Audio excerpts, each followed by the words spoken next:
이론 시험 문제를 풀어보도록 하겠습니다. 1번 다음 중 계정 잔액의 표시가 틀린 것은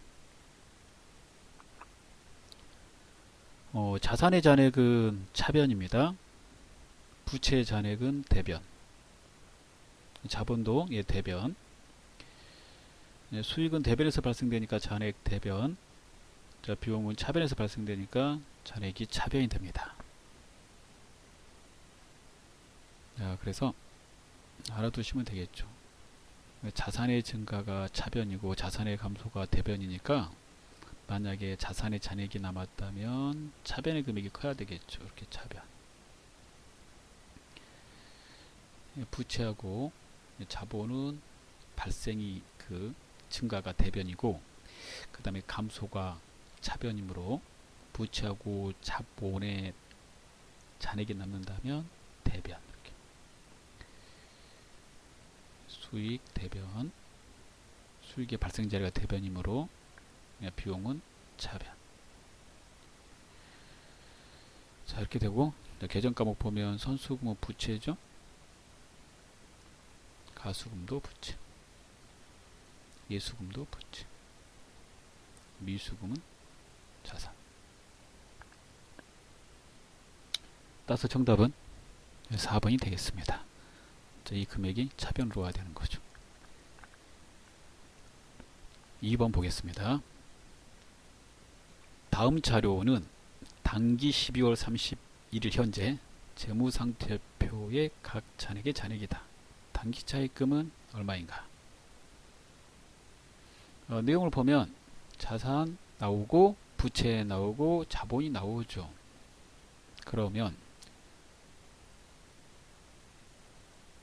자산 빼기 부채는 자본, 이거 생각나면 되겠어요. 자본금 30만원 이렇게 주어졌습니다.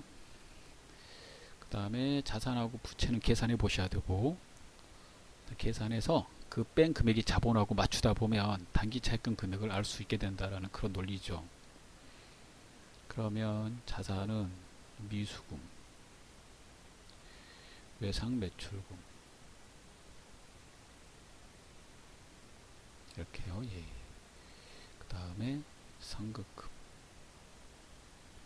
세 개가 있네요. 미수금, 외상 매출금, 상급금. 부채는 나머지겠죠. 자본금 뺀 나머지 미지급 비용. 그 다음에 단기 차입금 이렇게.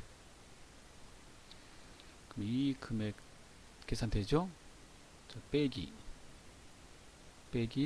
이거 하면은 뭐가 나와야 돼요? 얘가 나와야 되니까 계산기가 필요하겠죠. 자산을 다 더해봅니다. 93만원 93만원에서 자본금이 30이니까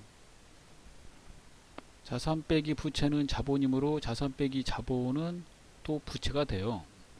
그래서 자산이 93만원, 자본은 30이니까 전체 부채는 얼마야 돼요?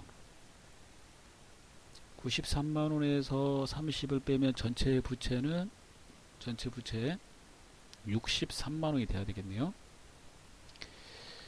63만원 중에 미지급 비용이 15만원이라고 그랬잖아요.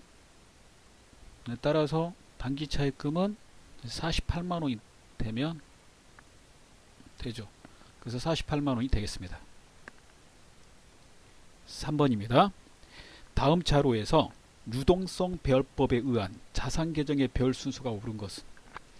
유동성 배열법은 유동성이 큰 자산과 부채를 먼저 배열해야 된다는 뜻입니다. 그 중에 자산만 나왔으니까 유동성이 큰 것부터 말하면 유동자산에는 당자자산, 이거 제일 먼저 표시돼야 되고요. 그 다음에 재고자산, 이게 이제 유동자산이잖아요.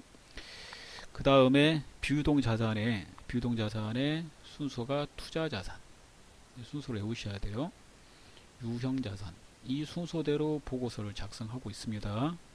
무형자산, 나머지 기타라고 그래서 기타 비유동자산. 따라서 정답을 보시면 첫 번째가 와야 되겠죠. 이렇게. 그 다음에 얘가.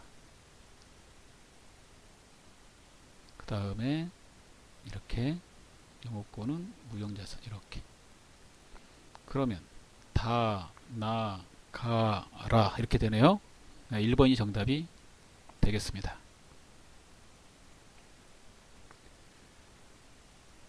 4번입니다.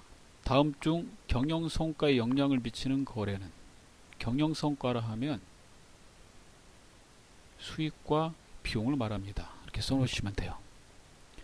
즉 손익거래를 말하죠. 수익과 비용, 손익이라고 그러니까. 자, 수익과 비용 거래가 발생된 걸 찾아보겠습니다. 4번이네요. 이자를 현금으로 지급하다. 이자 비용, 비용이 나왔잖아요. 현금 이렇게 됩니다. 나머지는 미지급금, 보통예금, 그 다음에 미지급금, 약소보험을 발행해서 지급했다. 미지급금, 지급업 이렇게 되는 거고, 그 다음에 예수금, 현금. 즉 1, 2, 3번은 이제 수익 비용이 발생되고 있지 않습니다. 5번입니다. 다음 자료를 기초로 판매비와 관리비를 계산하면 얼마인가? 판관비 계정을 찾으면 되죠. 이거. 기부금은 영업의 비용입니다. 따라서 250 더하기 60만원 더하기 30만원 하면 340만원이 되겠습니다.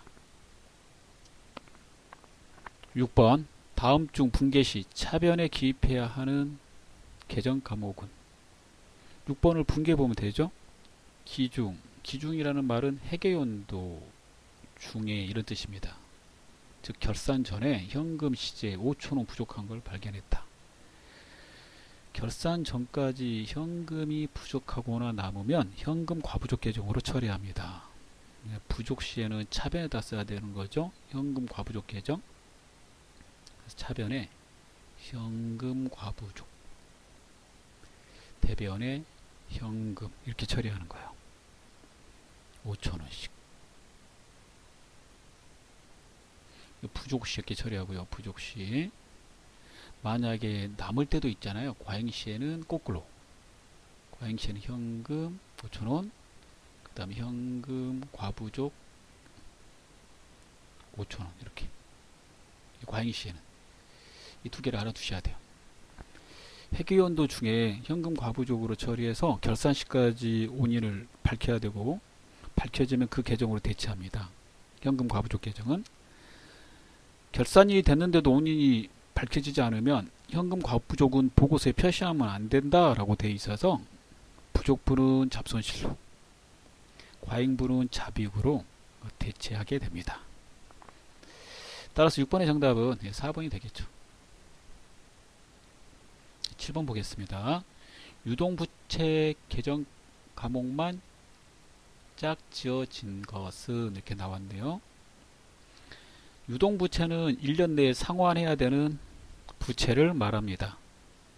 그러면 이런 많이 해봤죠? 7번의 정답은 2번. 첫 번째 1번은 이거 자산이잖아. 이거 자산. 부채가 아니고, 3번은 다 자산이네요. 4번 이거 자산이고. 8번을 보도록 하겠습니다. 재화의 생산, 용역의 제공, 타인에 대한 임대 또는 자체적으로 사용할 목적으로, 이걸 이제 영업활동이라고 그래요. 저렇게 쉬운 말로 하면 영업활동. 영업활동에 사용할 목적으로 물리적 형체가 있대요. 무슨 자산일까요? 유형자산. 유형자산의 계정 과목을 골라라. 그겁니다. 1번이죠. 건설 중인 자산. 2번은 재고자산이고요. 3번은 투자가 들어갔죠. 투자자산. 4번은 무형자산. 이렇게 조금 써놓고 암기하시면 되겠습니다. 자, 이번에 9번입니다. 다음 거래에 대한 기말 분계로 가장 오른 것은 그랬네요. 12월 31일 결산 시 외상매출금 잔액 1000만원에 대해서 2% 대손을 예상하였다. 대손 추정률이죠. 추정을 해봤더니 이렇게 나온 거야. 당사는 보충법을 사용하고 있으며 기말 분계 전 대손 충당금 잔액은 10만원이 계상되어 있다.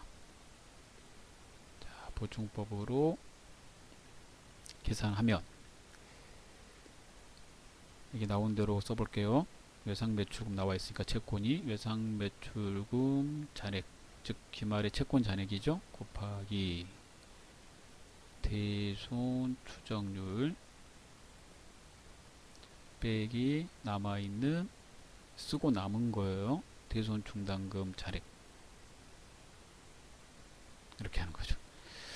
그러면 이 공식만 외우면 되겠네요. 예.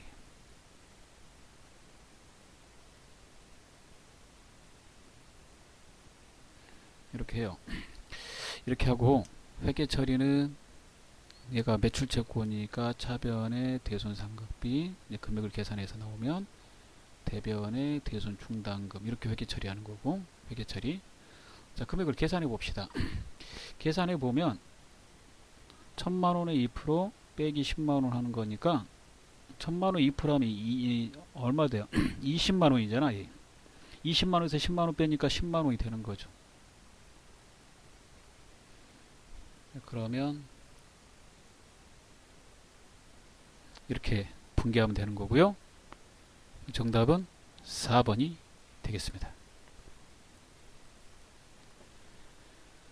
10번입니다. 다음 중 일반 기업 회계 기준의 손익계산서 작성 기준에 대한 설명으로 가장 잘못된 것은 1번 수익과 비용은 순액으로 기재함을 원칙으로 한다. 1번이 잘못됐습니다. 순액이라는 말은 수익에서 비용을 빼서 기록하는 건데 보고서 작성은 총액을 기준으로 합니다. 네, 순액 기재함을 왜 피하라고 되어 있냐면 순액으로 기재하면 수익이나 비용 중에 하나가 큰 것만 표시되거든요. 그러면 실제 비용이 없는 걸로 착각할 수도 있죠. 그리고 그 비용이 얼마인지 알 수도 없고 그래서 전부 다 총액으로 표시해야 돼요. 즉 수익이 비용보다 크다 그러면 수익에서 비용을 뺀 나머지 수익만 딱 표시되니까 순액이므로 실제 비용이 얼마인지 알 수도 없고 그 비용의 내역도 알 수가 없단 말이에요. 그래서 수익 전체 다 표시하고 비용 전체 다 표시합니다. 재무상태표 작성 기준에 보면 자산과 부채, 자본은 총액으로 표시돼야 된다. 이렇게 되어 있거든요. 그것도 똑같은 논리입니다. 11번 보겠습니다. 다음 자료에 의해서 기말 부채와 기말 자본을 계산하면 얼마인가? 자, 우리가 기본적으로 알아야 될 게 필요하죠. 기본적으로 알아야 될 지식, 기초자산에서 기초부채를 빼요. 이렇게 빼면 이를 뭐라고 그래요? 기초자본. 자, 그러면 기초자본에 총수익은 더하고 총비용은 빼죠. 그러면 뭐가 돼요? 예, 기말자본. 그럼 기말자본 먼저 구할 수 있겠네요. 자, 그러면 먼저 100만원에서 40을 빼요. 60이 나왔네요. 60. 총수익 50을 더하고 총비용 70. 비용이 더 많이 발생됐네요. 단기 순손실이 발생된 거예요. 50만원 벌고 70만원 썼으니까 결국에는 마이너스 20만원 손실이 발생됐죠. 그러면 기초자본에서 빼니까 기말자본은 줄어들게 돼요. 즉 자본을 까먹는다라고 그러죠.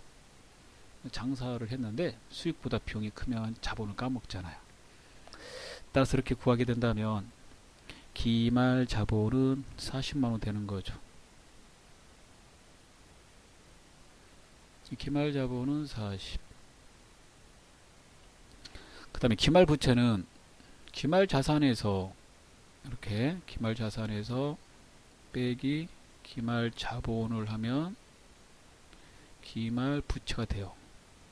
즉 기말자산에서 기말부채를 빼면 기말자본이 되므로 기말자산에서 기말자본을 빼면 기말부채가 되는 거죠. 기말자본이 40이라고 그랬잖아요. 그럼 90에서 40을 빼면 기말부채는 얼마가 돼야 돼요? 50. 이렇게. 그러면 얘는 50만원. 그러면 11번의 정답은 2번. 이렇게 되겠습니다. 12번입니다. 다음 중 비용의 이연에 해당하는 계정 과목은 이렇게 되어 있네요. 정답은 3번이죠. 자, 하나씩 써보면 선수 수익은 수익의 이연, 미수 수익은 수익의 발생, 그다음 미지급 비용은 비용의 발생. 결산 시에 사용하는 계정 과목들이므로 잘 알아두시기 바랍니다. 13번입니다. 다음 자료에 의해서 매출원가를 구하면 얼마인가? 매출원가의 공식이 이렇게 되죠. 기초 상품 말하는 거예요. 플러스 단기 매입 총 매입 기준으로 지문에 나왔으니까 총 매입에서 빼기 재비용, 부대비용이라고 그래요. 운임 같은 거 더하고, 그 다음에 매입한 거에 반품, 애누리 빼주고, 그 다음에 할인 받은 거 빼요. 이걸 다른 문제 푸시면 순매입액이라고 그래요. 순매입액으로 계산하는 거죠. 항상. 여기서 기말에 상품 재고액을 빼면 이게 매출원가입니다. 매출원가 공식은 당연히 알 거라고 생각하고 이제 문제를 낸 거예요. 자, 그러면 기초 90 더하기 총 매입액 200, 그 다음에 매입시 운반비 더하고 5만원, 그 다음에 매입 한춤이 된 우리 10만원 빼고, 매입 할인 5만원 빼고, 그 다음에 기말 상품 재고액 마지막에 30만원 빼면, 계산기 한번 연속으로 쭉 쓰시면 되겠습니다. 250만원 나옵니다. 자, 14번 보도록 하겠습니다. 다음 중 통화대형증권으로 분류할 수 없는 것은? 통화대형증권은 자기합수표, 그 다음에 타인 발행 당자 수표. 우리 회사 게 아니라요, 다른 회사 거예요. 타인 발행 당자 수표, 타점이어야 돼요. 그 다음에 이자 지급표, 그 다음에 송금수표, 가계수표, 그 다음에 우편환, 그 다음에 일람 출급업, 그 등등 있습니다. 15번 보겠습니다. 다음 거래 내용 중 발생할 수 있는 계정 과목이 아닌 것은? 기업에서 사용 중이던 차량을 매각하고 한 달 뒤에 받기로 했대요. 그러면 차량 운반구, 차량 운반구죠. 그 다음에 감가상각된 거, 감가상각 누계. 취득은 2천만원 했고 감가상각은 1600 됐으니까 이거 빼봐요. 이거 뺀 금액을 뭐라고 그래요? 장부 금액 빼시면 400. 400만원짜리 이걸 얼마에 팔았어요? 500에 팔았잖아요. 비싸게 팔았죠. 그 차액 유형자산 처분이익. 돈은 못 받았어요. 판 물건이 상품이 아니므로, 즉 재고자산 아니죠. 상품 제품이 아니면 나중에 받기로 한 돈 미수금. 외상매출금 나올 수가 없어요. 외상매출금은 상품 팔고 제품 팔았을 때, 즉 재고자산 팔았을 때 쓰는 겁니다. 그 예는 다 미수금으로 써야 돼요. 나중에 받기로 한 돈에 대해서. 자, 여기까지 하도록 하겠습니다. 수고하셨습니다. 실무시험 문제를 풀어보도록 하겠습니다. 우연상사는 컴퓨터를 판매하는 개인기업이다. 자, 여기 컴퓨터 판매하는 개인기업입니다. 그 나머지 이제 똑같고요. 다음은 우연상사의 사업자 등록증이다. 회사 등록 메뉴에 입력된 내용을 검토하여 누락부는 추가 입력하고 잘못된 부분은 정정하시오. 자, 기초정보관리에 회사 등록을 클릭합니다.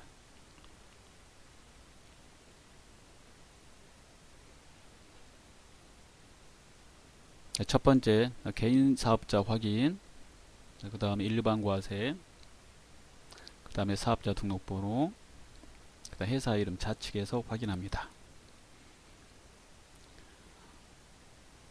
여기에 있는 것만 보고 문제 푸시는 겁니다. 지문에 있는 것만 보고, 지문에 없는 거는 문제하고 관계가 없어요. 프로그램에 더 입력이 많이 되어 있기 때문에 혹시나 해서 하는 건데, 지문에 있는 것만 보고 푸시는 거예요. 그래서 지문 보고 차근차근 내려가시는 거죠. 이렇게 위에서 아래로. 자, 그 다음에 그 성명 방우연, 이게 4번이고, 그 다음 개업 연월일은 17번이거든요. 이제 고치면 되겠네요. 2013년이 아니라 2014년 1월 25일. 그 다음에 사업장 소재지 주소 보시고, 업태,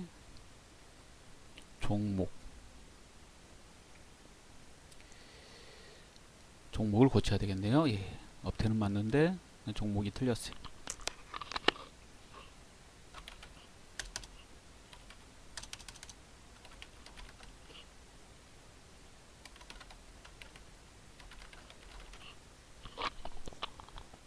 지문대로 그대로 입력하시고, 그 다음에 맨 밑으로 가서 관악세무서장이 이렇게 되어 있죠. 그 부분은 21번을 보고 수정하는 겁니다. 용산으로 되어 있으므로 고쳐야 돼요. 자, 용산으로 되어 있고, 이제 관악이 안 보이면 이렇게 찾으려면 시간이 오래 걸리니까 상단에 여기 전체 옆에 검색어 입력할 수 있거든요. 예. 이게 자동 완성 기능이 있어서 이게 첫 글자만 입력해도 자동으로 따라옵니다. 자, 이렇게 하시면 되겠고요. 예. 줄이 바뀌면 자동 저장되므로 그냥 창을 닫으시면 되겠습니다. 자, 2번입니다. 다음은 우연상사의 정기분 손익계산서이다. 입력되어 있는 자료를 검토하여 오류 부분은 정정하고 누락된 부분은 추가 입력하시오. 하나씩 다 보셔야 됩니다. 정기분 재무제표에 정기분 손익계산서를 클릭합니다.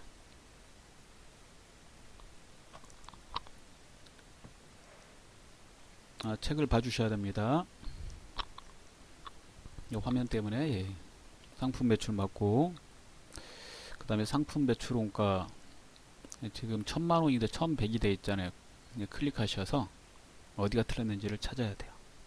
기초 300, 단기 매입 1100, 기말 상품 재고액 400인데 300으로 되어 있네요. 이것 때문에 그러네요.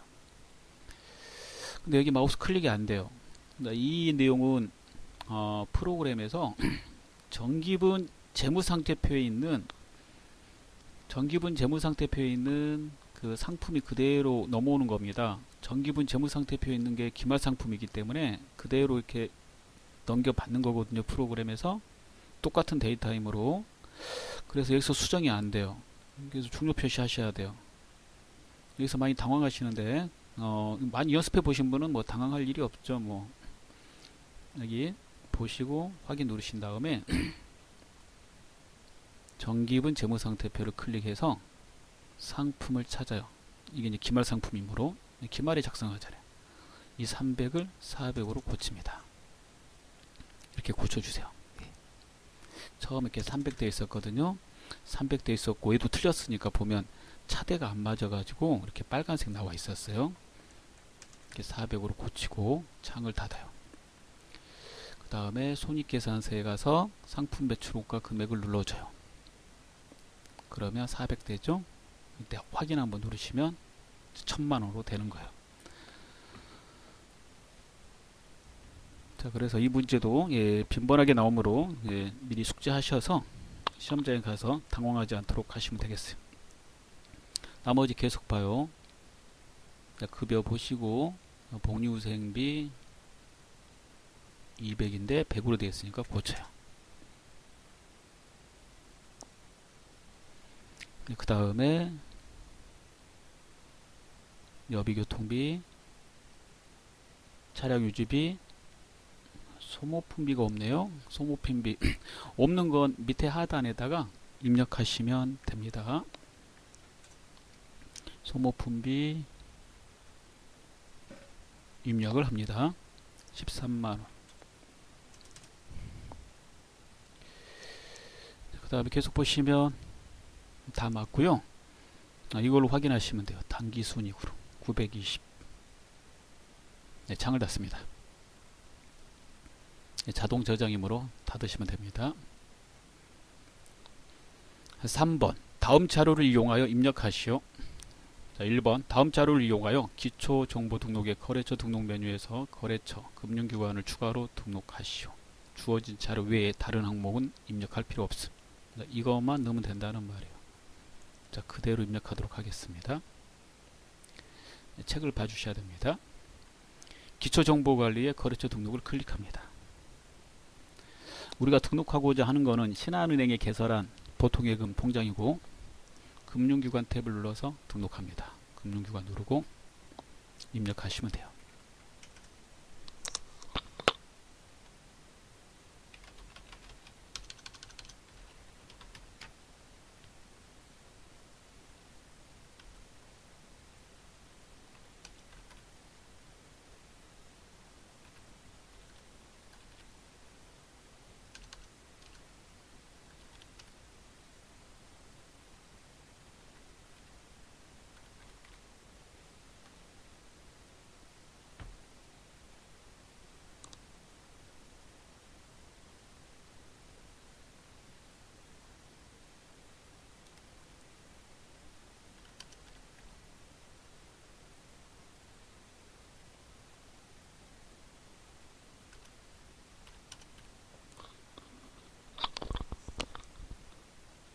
자, 지문에 있는 것만 입력하시면 되므로 이렇게 그대로 입력하시면 되겠습니다. 창을 닫습니다. 2번 우연상사의 거래처별 초기 6월 채권과 채무 잔액은 다음과 같다. 주어진 자료를 검토하여 잘못된 부분을 정정하거나 추가 입력하시오. 거래처 코드 사용. 코드까지 넣어달라는 말입니다. 정기분 재무제표의 거래처별 초기 6월을 클릭합니다. 첫 번째 좌측에 외상매출금 누르시고 우측에 확인합니다.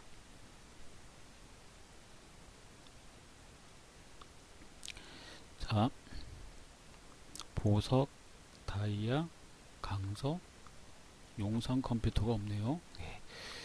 자, 없는 용산 컴퓨터는 밑에 빈칸에다 클릭하시고 여기서 F2를 누르거나 상단에 이렇게 코드, 단축키가 F2거든요. 눌러서 입력합니다. 자, 안 보일 때는 보이면 그냥 누르시고요. 안 보이면 상단에다 입력하시면 돼요. 찾고자 하는 그 거래처 이름을. 자, 금액 1000만원.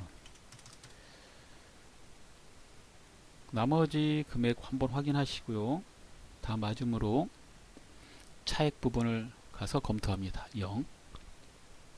자, 다시 좌측에 지급어음을 클릭합니다.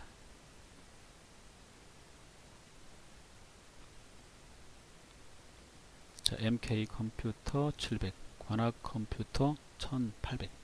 1800으로 수정합니다. 자, 차액 0 확인했습니다. 자, 4번. 다음 거래 자료를 일반 존표 입력 메뉴에 추가로 입력하시오. 이 내용은 다 확인해 드렸습니다. 예. 자, 그러면 일반 존표 입력을 클릭합니다. 첫 번째 8월 16일. 자, 교재를 좀 봐주셔야 됩니다.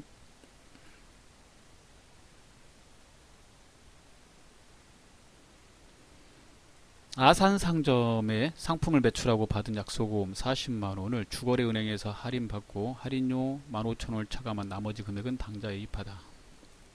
단 관련 비용은 매출채권 처분 손실 회계 처리할 것.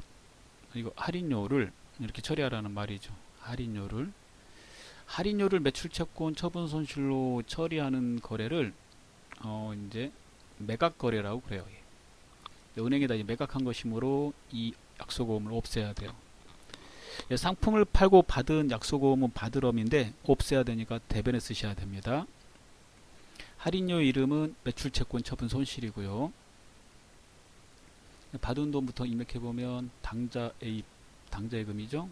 당좌예금 통장에 38만 5천원 이렇게 들어온 거고, 그 다음에 지시대로 매출채권 처분 손실은 15,000원, 비용이니까 차변이고 대변에 받으럼, 그리고 거래처를 입력합니다.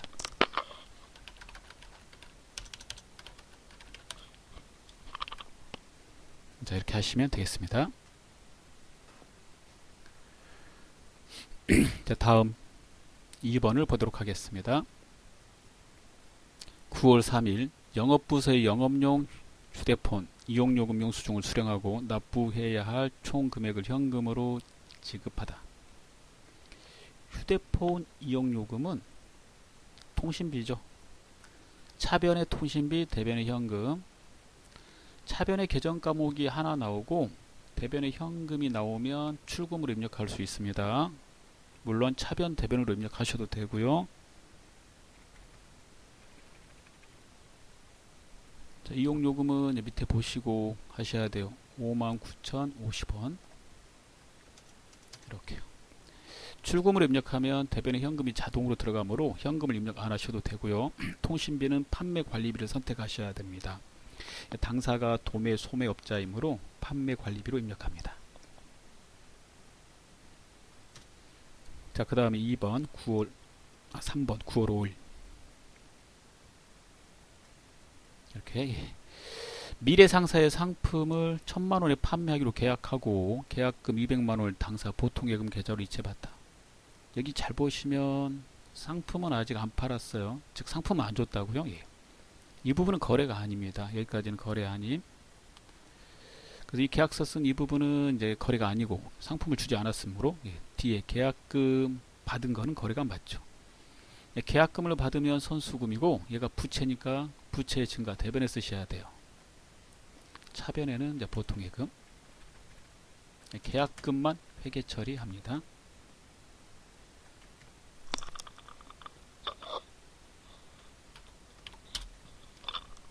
자, 채권 채무에 거래처 넣으라고 그랬으므로 거래처 입력하시고요. 이렇게 코드까지 입력하셔야 됩니다.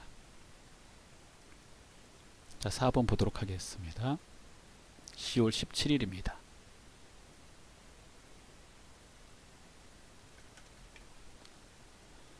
상품을 판매하고 발급한 거래 명세서이다. 대금 중 일부는 당좌예금 계좌로 입금받고 나머지는 외상으로 하였다. 그렇게 되어 있네요. 자, 그럼 첫 번째 상품을 팔면 상품 매출입니다. 당좌예금 통장으로 받은 거는 여기 보시면 되겠죠. 1,000만원 받았네요. 나머지 잔금 650은 외상. 상품을 팔았으니까 외상의 이름은 외상 매출금이 됩니다. 따라서 첫 번째 당좌예금 1,000만원, 그 다음에 외상 매출금 거래처 넣으시고,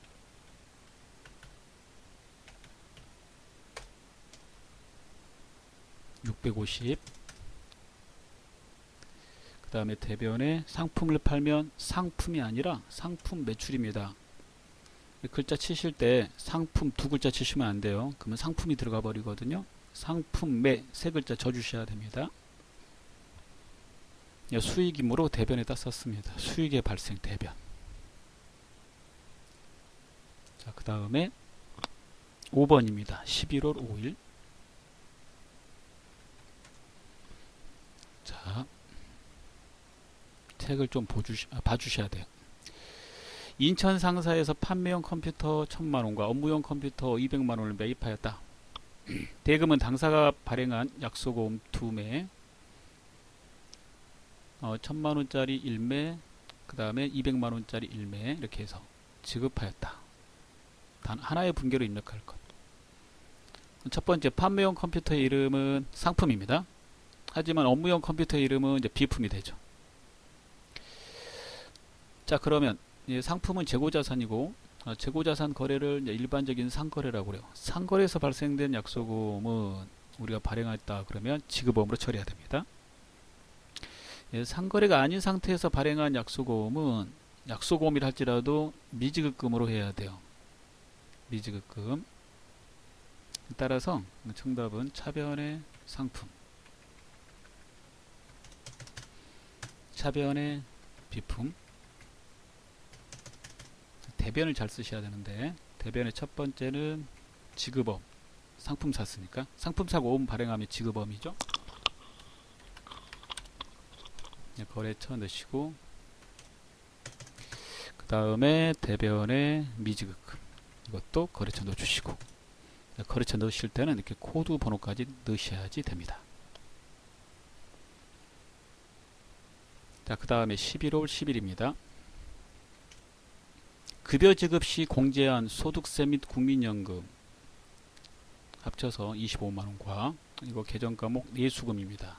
급여 지급 시에 이렇게 공제한 금액 예수금으로 처리하죠. 소득세, 지방소득세, 보험료 예수금으로 처리. 예수금이라고 쓰세요. 직원한테 급여를 주면서 뗀 거, 그거하고 이게 납부해야 되는데, 국민연금은 회사도 부담금이 있어요. 15만원 합쳐서 보통예금에서 지급하다. 회사 부담분 국민연금은 세금과 공과로 처리한다. 자, 이거 납부할 때 이걸로 처리한다, 이런 뜻이죠. 지금 납부하고 있잖아요. 직원한테 급여는 그 전에 준 거고, 차변에 그래서 예수금 먼저 없애야 돼요. 대변에 있는 예수금을 차변으로 옮겼어요. 부채를 감소시키기 위해서. 차변에 세금과 공과, 회사 부담분 15만원까지 합쳐서 대변에 보통예금, 이렇게 가는 거죠. 자, 그 다음에 7번입니다. 신한상사에서 할부로 구입하고 미지급금으로 처리했던 차량 할부금 중 50만원을 현금으로 지급하였다. 미지급금 냈다는 말이죠. 차를 사고 차 같은 거 있잖아요. 할부로 많이 사잖아요. 그래서 차 사는 차량 할부금 나왔으니까, 그 외상하게 되면 그 외상대금을 나누어서 갚는 거 이제 할부라고 그러는데, 나누어서 갚든 나중에 한꺼번에 갚든 다 외상이잖아요. 차량이 상품이 아니므로 미지급금으로 처리를 해놨다, 이런 말이에요. 이거 납부했다고 그랬으니까 차변의 미지급금, 대변의 현금이죠. 이럴 때 출금으로 입력할 수 있으니까 출금으로 저는 입력하겠습니다. 자, 채무의무로 거래처 넣으시고, 이렇게 차변, 대변으로 넣으셔도 됩니다. 그 다음에 8번 12월 20일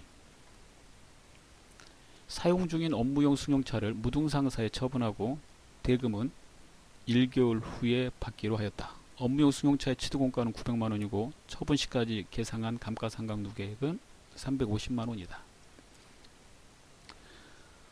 전산회계 2급에서 가장 어려운 거래가 이런 거래입니다. 유형자산 처분이죠. 제가 특별히 분개해 보겠습니다. 지금 장부에는 이 두 개가 있는 거예요. 이렇게 이월돼서 넘어온 겁니다. 자산이므로. 이걸 이제 처분했으니까 없애야 돼요. 첫 번째 승용차의 이름, 차량 운반구. 차변에 있는 거 없애야 되니까 대변으로 옮깁니다. 900 이렇게. 그 다음에 그 승용차의 감가상각 누계액 대변에다 써놓는 거죠. 차량에서 차감해야 되니까 차변으로 옮깁니다. 없애야 되므로.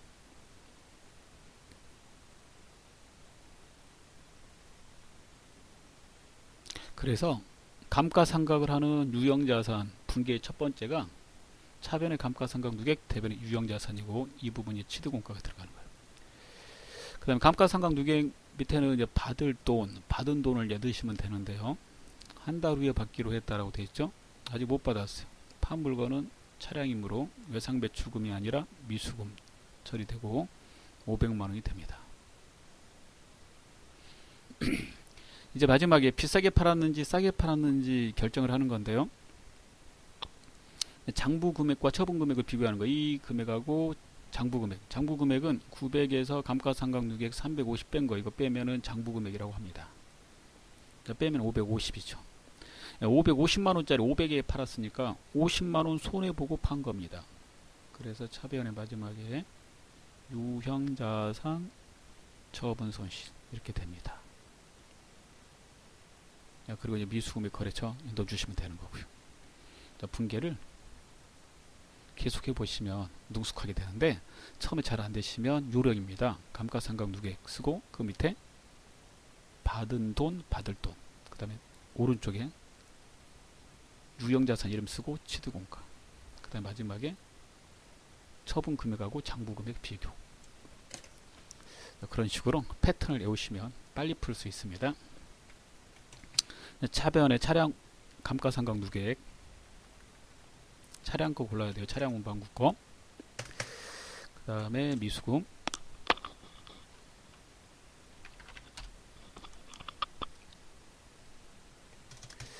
그 다음에 유형자산 처분 손실, 그 다음에 대변에 차량 운반구, 이렇게 넣으시면 됩니다.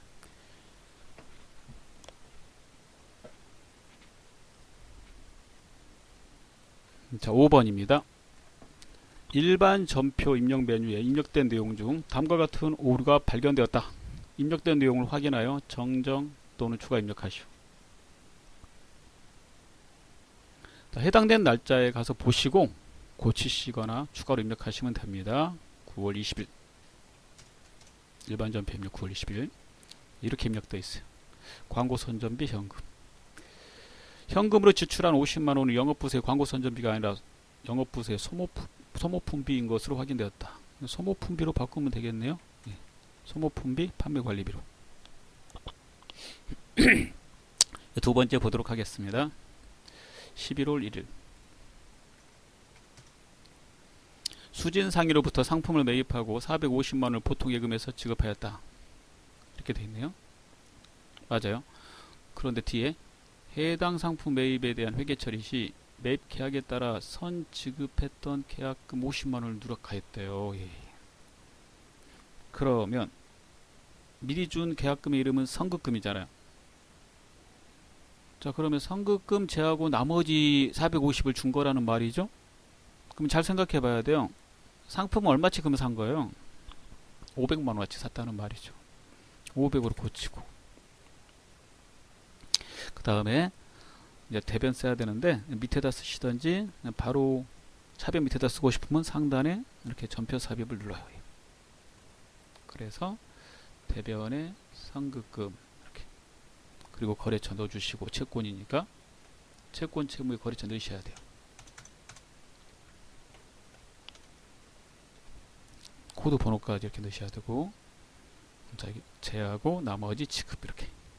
물건 받았으니까 물건을 받을 권리인 선급금을 없애야 되죠. 자산의 감소 대변. 저렇게 하시면 되겠습니다. 다음은 6번입니다. 다음에 결산 정리 사항을 입력하여 결산을 완료하시오. 자, 수동 자동 체크해 볼게요. 첫 번째 수동입니다. 우리가 직접 입력하는 걸 수동이라고 그랬죠. 날짜는 12월 31일자로 일반 전표에다 직접 입력하는 거. 그 다음에 수동 가지급금, 그 다음에 돈 빌린 거에 대한 이자 계산, 예, 수동이죠. 감가상각비 자동. 예. 물론 이걸 수동으로 하셔도 되는데 자동으로 하면 더 빠름으로 자동을 사용하시는 게 좋아요. 자동 결산 분기에 속하는 자산액의 2급에 세 가지 외우시면 되는데, 기말의 재고자산 그 분기하라고 나올 때, 그 다음에 감가상각비 분기하라고 나올 때, 그 다음에 대손충당금 분기하라고 나올 때, 그럴 때 자동 결산 분기를 이용하십시오. 자, 그러면 수동부터 먼저 입력해야 된다고 그랬으므로 수동과 자동이 있으면 수동부터 입력해야 됩니다. 12월 31일을 칩니다. 자, 결산일을 치시고 12월분 영업부 직원급여 300만원은 다음 달 4일에 지급될 예정이다. 회사가 그 달에 일한 걸 다음 달에 주는 거나 보죠. 그러면 12월분은 이제 주의하셔야 돼요. 11월까지는 아무 이상이 없는데 12월분은 1월에 회계 처리하는 게 아닙니다. 11월까지는 해당되는 연도에 처리하면 되는데 12월분은 다음 연도에 준다고 해서 다음 연도에 처리하면 안 되고요. 올해 처리하셔야 돼요. 올해 발생된 급여잖아요. 수익과 비용은 그 해에 발생된 거는 그 해에 처리하셔야 돼요. 그래서 차변에 급여 업계 들어가고요. 그 다음에 비용이 발생됐는데 지급일이 다음 연도에서 지급하지 못했을 때의 계정 과목 미지급 비용 이렇게 처리하시면 되겠습니다. 자, 2번입니다. 기말 합계 잔액 시산표의 가지급금 잔액은 거래처 대연상사에 대한 외상매입금 상환액으로 판명되다. 가지급금의 내역이 밝혀지면 결산시까지 밝혀지면 해당되는 계정으로 대체해야 됩니다. 보고서에 가지급금 표시하면 안 되기 때문이죠. 자, 그래서 가봐야 돼요. 결산 재무제표의 합계잔액 시산표를 누르시고 결산일 현재 이거 판명한 거니까 기말 12월 31일 가지급금을 찾아요. 가지급금은 자산이니까 차변에 있죠. 50을 확인했습니다. 자, 그럼 이제 입력을 해야 되는데 대변으로 옮기고 차변에다는 외상매입금 갚은 거라고 그랬으니까 외상매입금 채무임으로 거래처 넣으시고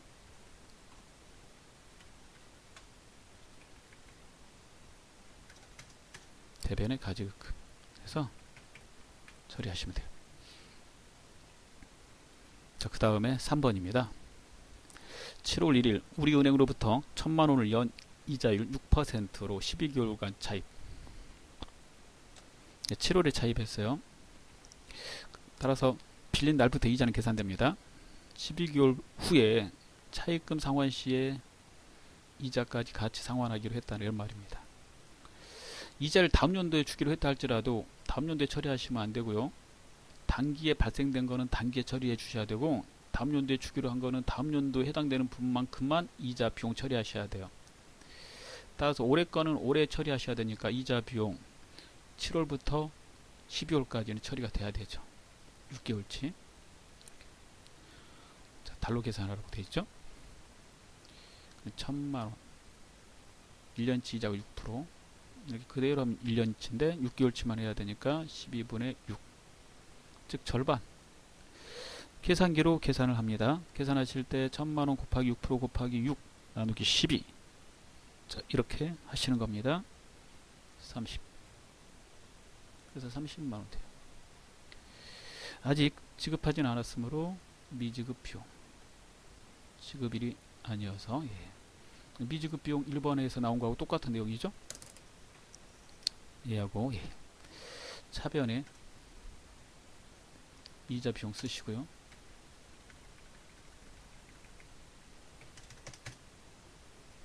대변에 미지급 비용. 네, 거래처를 입력하라는 말이 결산 시에 미지급 비용이 없으면 입력 안 하셔도 돼요. 일반적으로 결산 시에 미수 수익, 미지급 비용, 선수 수익, 선급 비용에 대해서 특별한 언급이 없으면 거래처를 입력하지 않아도 감점하지 않습니다. 자, 원래는 이제 입력하셔야 되는 거예요. 이게 이제 부채이기 때문에 우리은행이라고. 자, 그 다음에 창을 닫고 자동을 해보겠습니다. 자동은 결산 재무제표에 결산자료 입력에다가 해당되는 칸에 넣으시고 전표 추가를 눌러서 분기하는 걸 자동이라고 합니다. 자, 들어가서 1월부터 12월치입니다. 자, 우리 회사는 도매 소매업이므로 감가상각비는 다 판관비로 처리해야 되고요. 판이라고 되어 있죠. 따라서 여기 메뉴에서 아래로 내려가면 판매비와 일반 관리비가 있습니다. 여기에서 감가상각비 해당되는 자리에다 넣어주시면 분계를 합니다. 건물 150, 차량 운반구 250, 해당되는 칸에다 잘 넣으시면 돼요. 비품 110 이렇게 넣으시면 차변의 감가상각비, 대변의 감가상각 누계액으로 분계를 자동으로 하고요. 여러분이 수동으로 하시려면 직접 차변의 감가상각비, 대변의 감가상각 누계액을 하셔야 됩니다. 이렇게 하신 다음에 분계하라고 상단에 전표 추가를 꼭 눌러야 됩니다. 끝났다고 메시지 나오는 걸 확인하세요. 자동 결산 분계 완료. 창을 닫습니다. 그다음에 7번입니다. 다음 사항을 조회하여 답안을 이론문제 답안 작성 메뉴에 입력하시오. 첫 번째, 3월에 발생한 이자 비용은 얼마인가? 한 달치 이자 비용을 물어보고 있죠. 자, 그래서 달로 물어보는 것들은 일개표, 올개표 중에서 올개표가 좋습니다. 이렇게 올개표 클릭, 일개표, 올개표 클릭, 올개표 탭 선택, 3월 두 번 치시고, 자, 그 다음에 여기서 이자 비용을 찾아요. 영업의 비용이니까 밑에 있어요. 이렇게 찾아봐요. 전체 금액을 원함으로 계란을 봅니다. 계란을 보세요. 50만원이 됩니다. 50만원 이렇게 써놓으시면 되고, 시험장에서는 이 써놓은 걸 마지막에 수업용 프로그램 1호 문제 답안 작성 메뉴에다 입력하시는 거죠. 자, 2번. 5월 말 현재 외상매출금 잔액이 가장 많은 거래처명과 금액은 얼마인가? 채권 채무와 거래처 이렇게 물어보는 것들은 거래처 원장에서 줘야 합니다. 자, 잔액 탭에서 5월 말을 치시고요. 계정 과목 외상매출금, 그 다음에 거래처는 모든 거래처에서 줘야 하는 거거든요. 그래서 모든 거래처에서 조회하고 싶을 때는 거래처란 게 두 곳이 있는데 엔터 이렇게 치시면 첫 번째 거래처란에 첫 번째 거래처가, 마지막 거래처란에 마지막 거래처가 자동으로 들어갑니다. 엔터 실으시면 이거 눌러갖고 첫 번째 거래처를, 두 번째는 마지막 거래처를 선택하셔야지 첫 번째 거래처부터 마지막 거래처까지 조회돼요. 잔액이 가장 많은 거래처명과 금액은 그랬으므로 숫자가 가장 큰 금액을 찾아요. 이렇게 보시면서 찾아봅니다. 찾았어요. 거래처 이름 첫 번째 성효상사고 금액은 1250만원이 됩니다. 그 다음에 3번입니다. 6월 중에 발생한 상품 매출은 몇 건이며 총 금액은 얼마인가? 6월 중이라는 말은 6월 한 달을 말하는 거고, 몇 건이라는 말을 했으니까 일자별로 다 보셔야 돼요. 즉 자세히 봐야 된다는 말이죠. 현금에 대해서 자세히 볼 때는 현금 출납장이고, 현금이 아닌 계정에 대해서 자세히 볼 때는 계정별 원장입니다. 우리가 장부조회 이런 설명을 많이 했으니까 장부조회가 어려우시면 장부조회 부분만 해당되는 실무편에서 그 부분만 파트별로 연습하시면 돼요. 자, 현금이 아닌 거는 계정별 원장에서 이 두 개는 자세히 볼 수 있어요. 자세히라는 말은 조교, 일자까지 다 볼 수 있다는 말이에요. 클릭. 날짜 6월 한 달을 치시고요. 계정 과목에 상품 매출을 두 번 입력합니다. 일자별로 조교까지 볼 수 있죠. 자, 그러면 한 건, 두 건, 세 건. 첫 번째 세 건이고, 금액은 한 달치 토탈한 거 올게 4,550만원이 되겠습니다. 자, 이렇게 푸시면 됩니다. 수고하셨습니다.